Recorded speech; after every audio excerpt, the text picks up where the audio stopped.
week in Lagos is your window into the heartbeat of Africa's largest city. Each week on this program, we bring you the highlights of government activities, shaping lives, driving progress, and setting the pace for development. On this episode, from policy summits on the city's waterfront to bold moves in healthcare and technology, new green and conventional bond issuances, and key engagements at the seat of power, will follow the governor and his team as they work to build a smarter, healthier, and more prosperous Lagos. This week in Lagos, where governance meets the people. Thank you for joining us. I am Joy Ken Abakpuya. Distinguished guests, ladies and gentlemen. This week in Lagos, your window into the heartbeat of Africa's largest city. Let's dive straight into it. How safe is the Lagos Lagoon? Governor Babajide Sanwo-Olu says urgent steps are needed to protect it from dredging, pollution, and climate change. He was at the state's first waterfront summit. Let's see highlights. The Lagos Lagoon is one of the state's most valuable natural assets, supporting biodiversity, livelihoods, and the environment. Spanning over 6,000 square kilometers, it is more than a water body. It sustains the daily lives and culture of millions. But the ecosystem is under threat from industrial waste, illegal fishing, rising sea levels, and coastal erosion pressures, putting communities at risk. To reverse the trend, the Lagos State government, through the Ministry of Waterfront Infrastructure Development, is engaging experts and stakeholders to chart solutions that balance conservation with opportunities in transport, fisheries, tourism, and trade. If we continue down this path, we risk losing not only a vital ecosystem, but also an irreplaceable economic asset. This summit is not just about hope and solutions. It is about harnessing knowledge, technology, and partnership to protect the lagoon, revive its potentials, and to position it as a driver of sustainable growth. I encourage every participant here to speak frankly, share boldly, and think beyond the present. The conversation we start today must shape the policies and actions of tomorrow. Together, we can ensure that the Lagos Lagoon, our lagoon, remains a blessing and certainly not a burden. Lagos State Governor Babajide Sanwo-Olu says the state is investing in technology to shape policies and strengthening laws to protect the lagoon. The Lagos Lagoon is central to our ecosystem, providing essential support to countless communities. All of my traditional rulers, all of them, they have their kingdom all by the water, and acting as an economic lifeline for millions. It is a vital link to our past, it's a critical link of our culture and the future we are building together. This invaluable natural treasure is facing serious threats. We've seen issues of illegal dredging, unregulated sand mining, reckless land reclamation, abandon and shipwrecks, marine pollution, and unchecked urban growth are all taking toll on the well-being of our lagoon. Climate change is making this worse.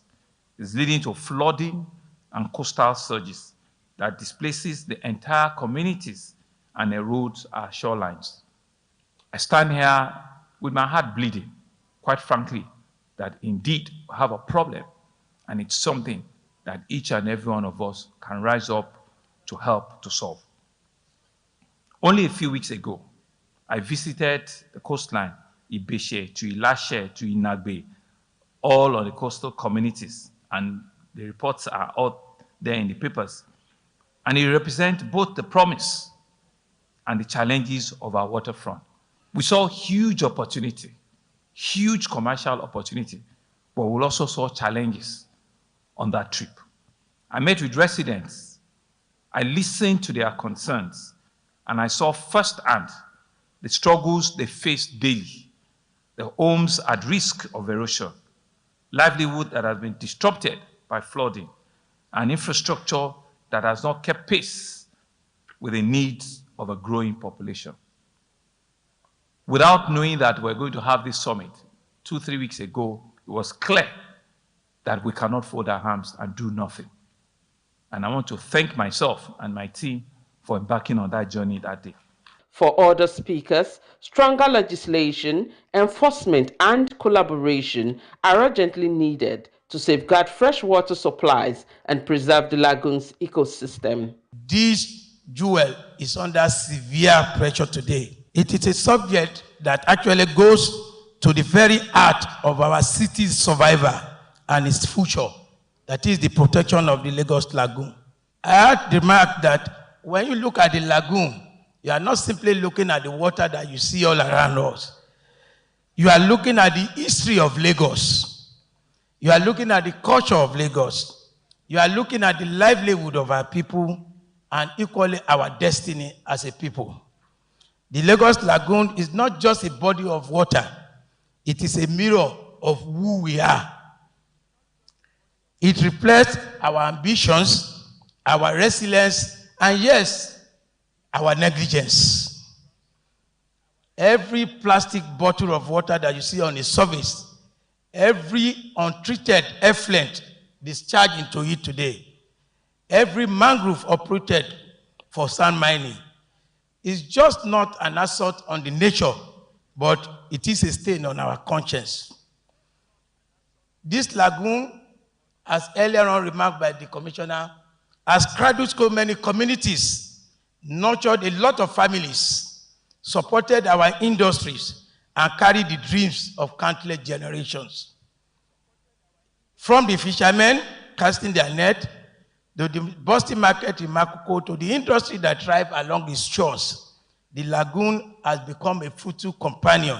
When our people obey laws, respect environmental regulations, and avoid illegal development, they help ensure that our waterfront grows in an orderly, sustainable, and safe manner.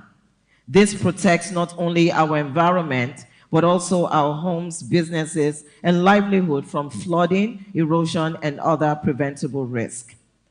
Compliance guarantees that our waterfront remains a shared resource for all, not monopolized by unlawful interests. It creates fairness, enhances investors' confidence, and reduces the burden of enforcement, allowing government to focus on innovation and long-term planning rather than corrective demolition. Experts say the future of the Lagos Lagoon is tied to the future of the state itself. Protecting it, they warn, is no longer a choice, but a necessity. Distinguished guests, ladies and gentlemen. This week in Lagos, your window into the heartbeat of Africa's largest city. From the protection of the shorelines, we move to health. Prevalence of malaria in Lagos has dropped to very low levels as the state government and its partners deploy digital tools to tackle the menace.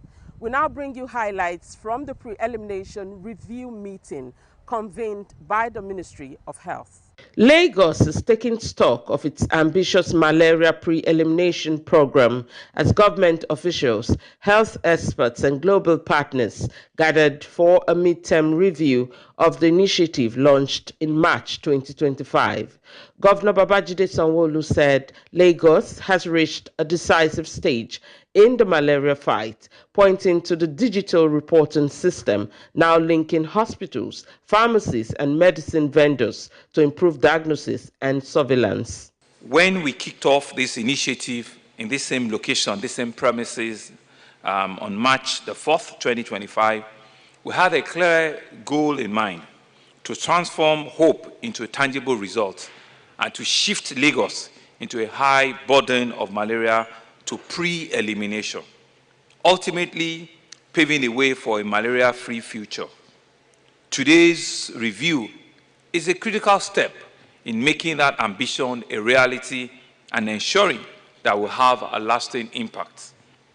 Since it was launched, we have been committed to using evidence, using technology, and ensuring that collaborative efforts work.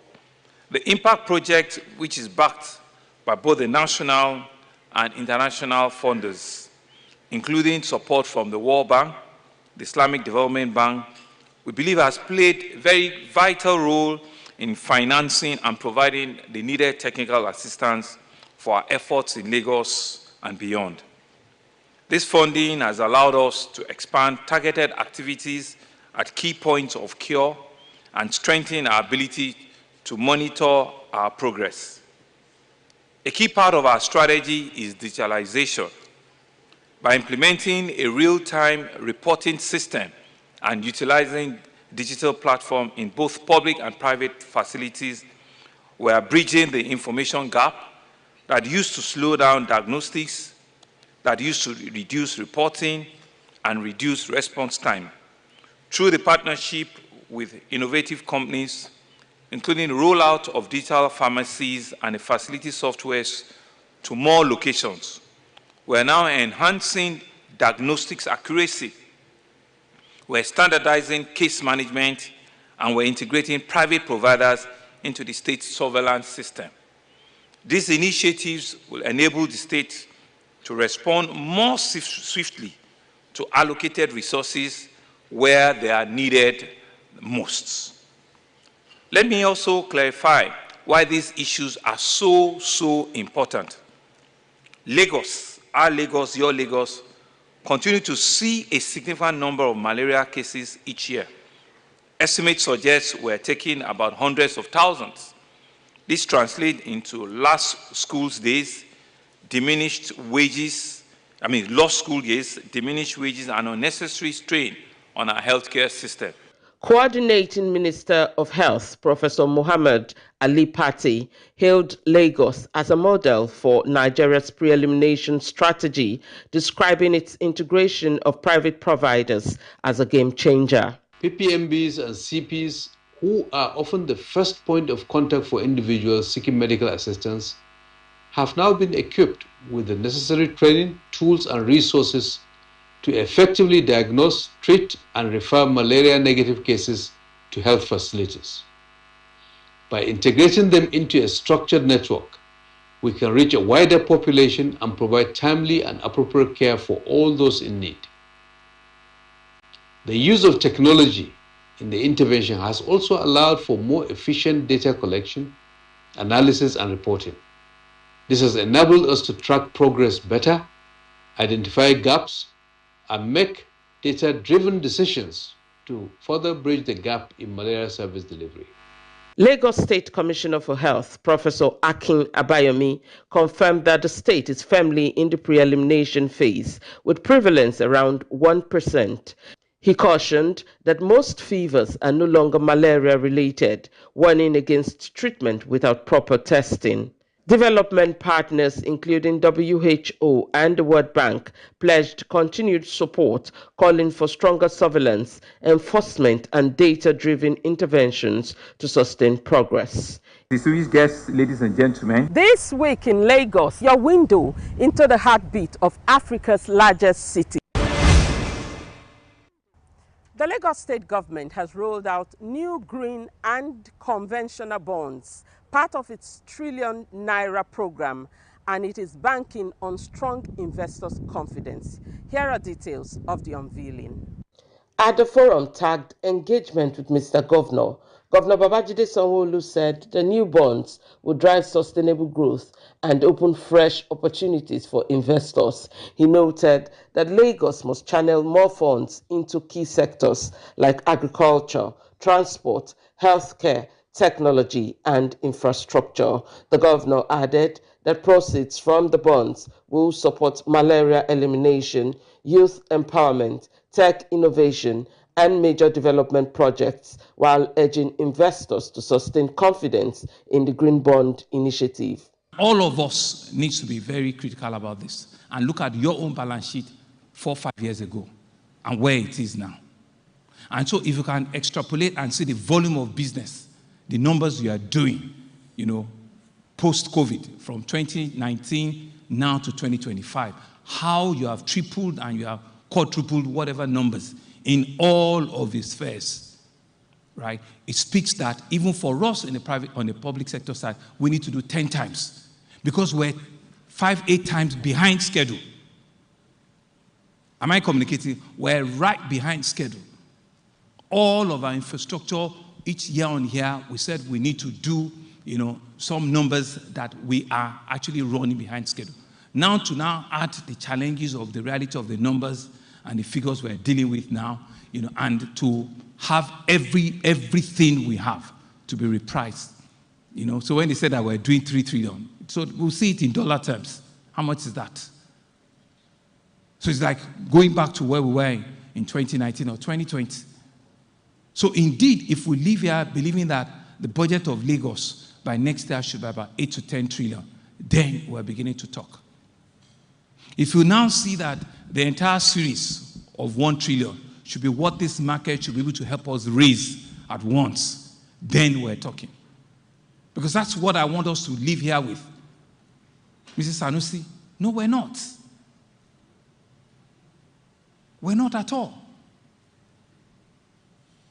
The cost to complete, the Red Line Rail, which was started from 100 to 200 billion, now it's going to over 450 billion.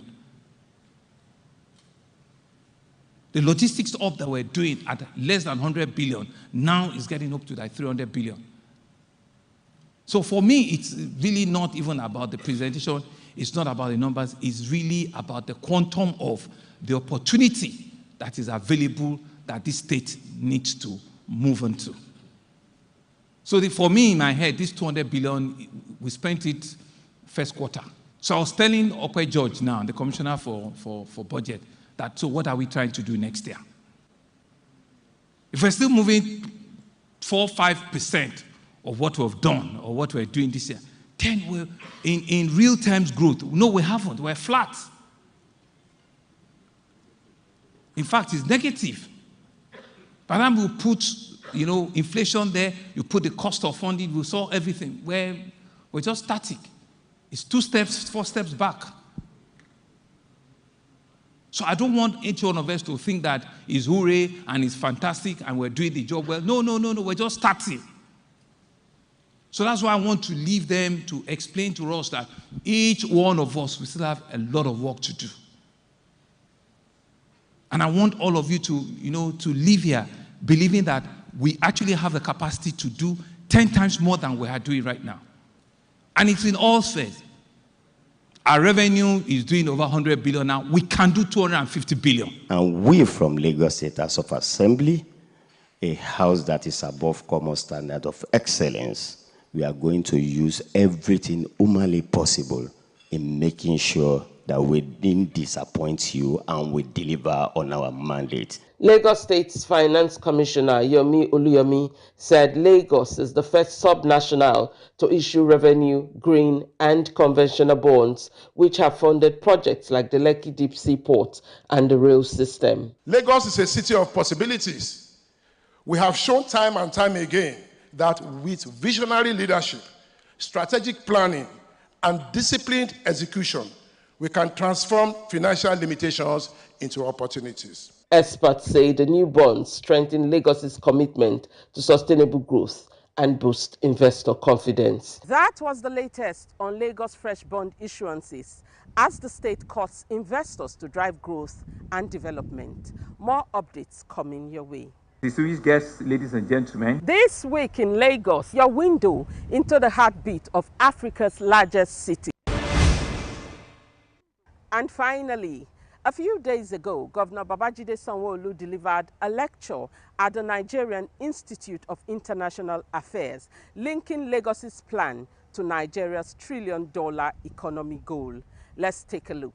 Delivering a lecture titled Lagos and Nigeria 2030, Projections of a World Power, Governor Babajide Sanwo-Olu linked Lagos's 30-year development plan to President Bola Tinubu's trillion-dollar economic vision, describing the state as Nigeria's innovation and policy laboratory where key reforms are piloted for national adoption. He highlighted the development plan's 4 priorities: a strong economy, modern infrastructure, a people-focused city, and effective governance as pathways to transforming Lagos into Africa's model megacity and a global hub.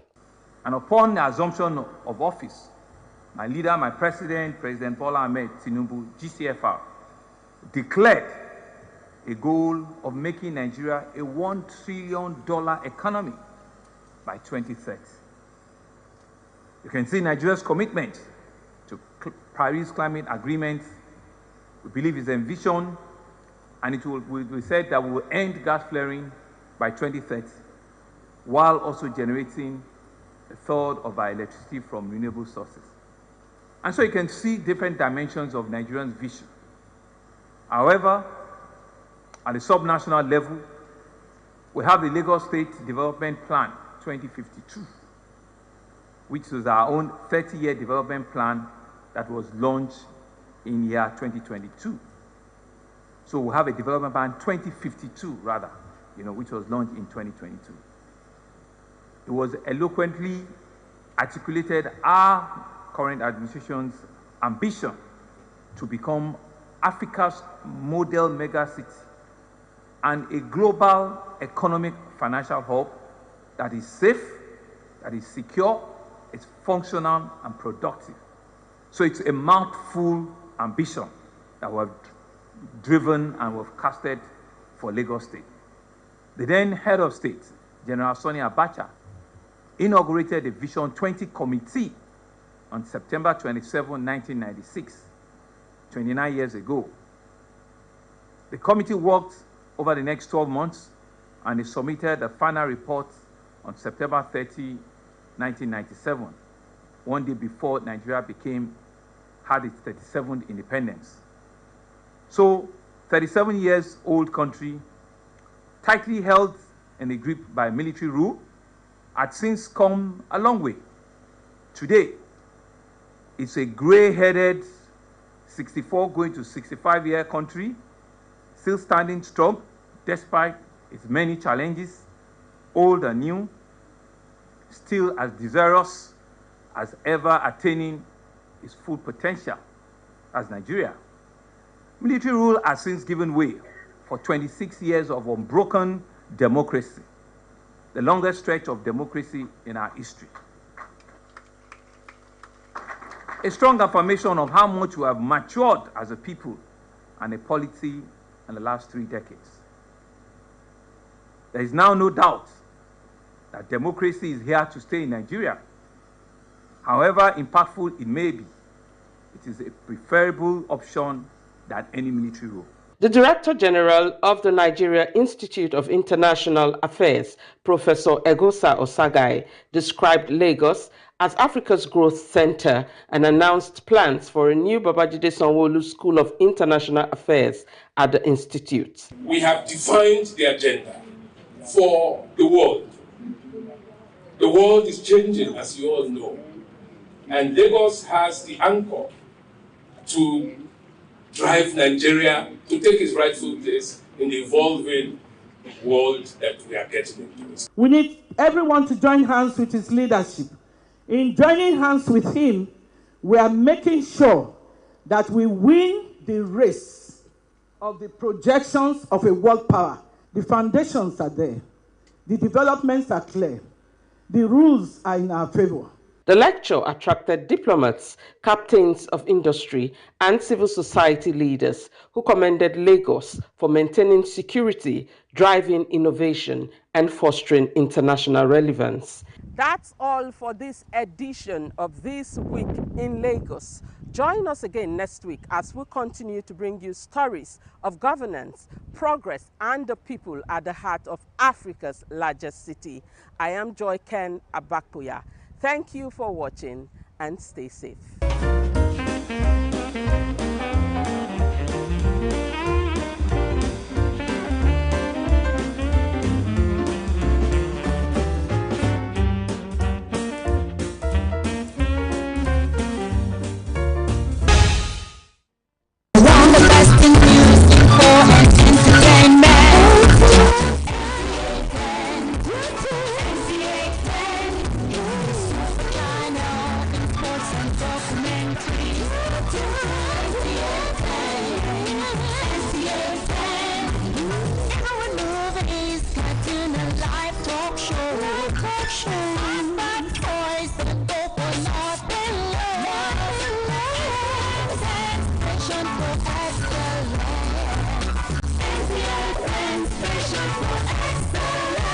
Nta Ch10, station for excellence.